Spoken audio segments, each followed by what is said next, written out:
Tim SAR gabungan menemukan jasad 2 WNA Singapura yang hilang saat erupsi Gunung Dukono di Kabupaten Halmahera Utara, Maluku Utara pada Jumat 8 Mei lalu.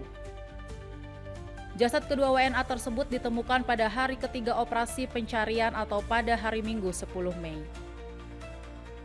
Berdasarkan hasil tersebut, maka seluruh korban erupsi Gunung Dukono telah ditemukan. Kepala Kantor SAR Ternate, Iwan Ramdhani menyebutkan, tim SAR gabungan sempat mengalami kesulitan saat proses pemindahan jasad yang tertimbun material erupsi.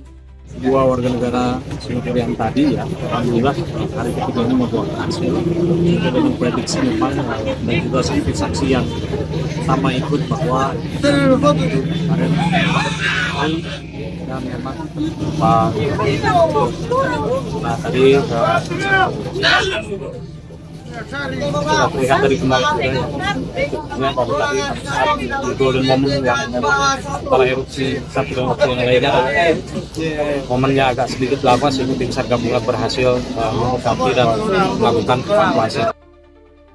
Iwan menambahkan, operasi SAR bencana erupsi Gunung Dukono secara resmi dinyatakan selesai dan semua unsur yang terlibat dikembalikan ke kesatuan masing-masing. Selain itu, ia juga mengapresiasi peran pemerintah daerah, TNI, Polri, BPBD, PVMBG, relawan, serta masyarakat setempat yang telah memberikan dukungan penuh selama operasi pencarian.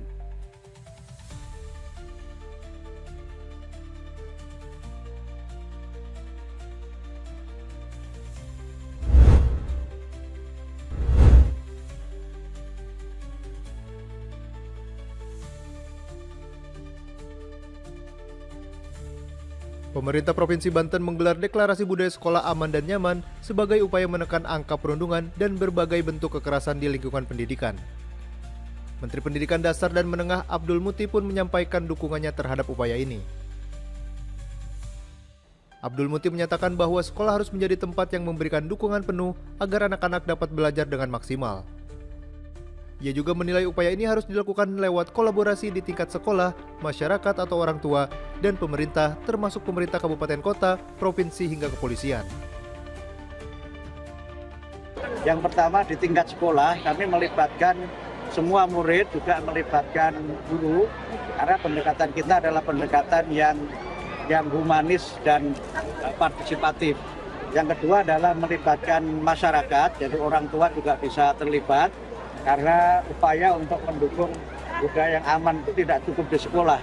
Seringkali kekerasan itu terjadi setelah mereka ini pulang sekolah. Dan kemudian yang ketiga adalah pelibatan pemerintah. Sementara itu, Kepala Dinas Pendidikan dan Kebudayaan Provinsi Banten, Jamaluddin, menyebut fenomena bullying dan kekerasan di sekolah saat ini menjadi perhatian serius secara nasional. Deklarasi ini diharapkan dapat menjadi langkah penting untuk menciptakan lingkungan sekolah yang bebas dari kekerasan. Kita ini kan sekarang nih banyak bullying, banyak kekerasan seksual, kekerasan verbal maupun non-verbal. Bukan hanya di kota Tangerang, bukan hanya provinsi, tapi se-Indonesia ini menjadi perhatian. Makanya sesuai dengan Permen Dikdasmen nomor 6 tahun 2006, maka ada namanya program BSAN, yaitu budaya sekolah aman dan nyaman. Jadi artinya sekolah itu bebas dari kekerasan dan lain sebagainya. Makanya Provinsi Banten ini dimulai pertama se-Indonesia.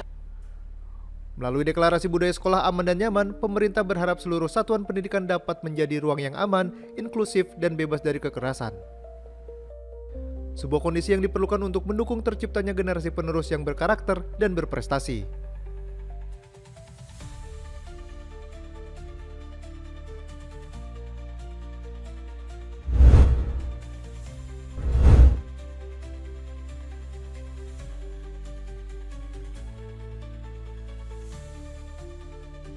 Puluhan peserta dari berbagai daerah di Kalimantan Selatan antusias mengikuti kejuaraan Gulat Wali Kota Cup 2026 yang digelar dalam rangkaian peringatan Hari Jadi Kota Banjarmasin ke-500 di Gedung Olahraga Gor Hasanuddin, Banjarmasin, Minggu 10 Mei.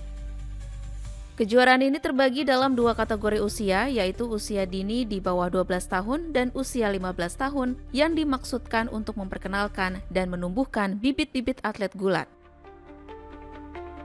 Wakil Wali Kota Banjarmasin Ananda menyampaikan, selain untuk mengembangkan ketangkasan dan mengajarkan nilai kejujuran, Kejuaraan ini dimaksudkan untuk membentuk karakter dan emosional anak melalui kompetisi yang sehat.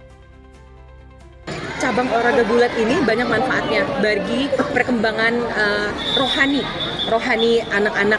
Jadi karakter. Jadi kita tahu bahwa sekarang kecenderungan anak-anak agak menyimpang dari karakter alaminya, nggih. Makanya dengan gulat ini tadi sudah berbicara banyak dengan beliau bahwa karakter spiritualnya, emosionalnya itu bisa dipelajari, ditekan nalurinya untuk melakukan kekerasan lah, tapi diarahkan untuk yang positif. Iya. Sangat antusias ya, bahkan membludak. Ada yang beberapa yang tidak kita terima kemarin karena mau daftar, tapi usianya nggak cukup.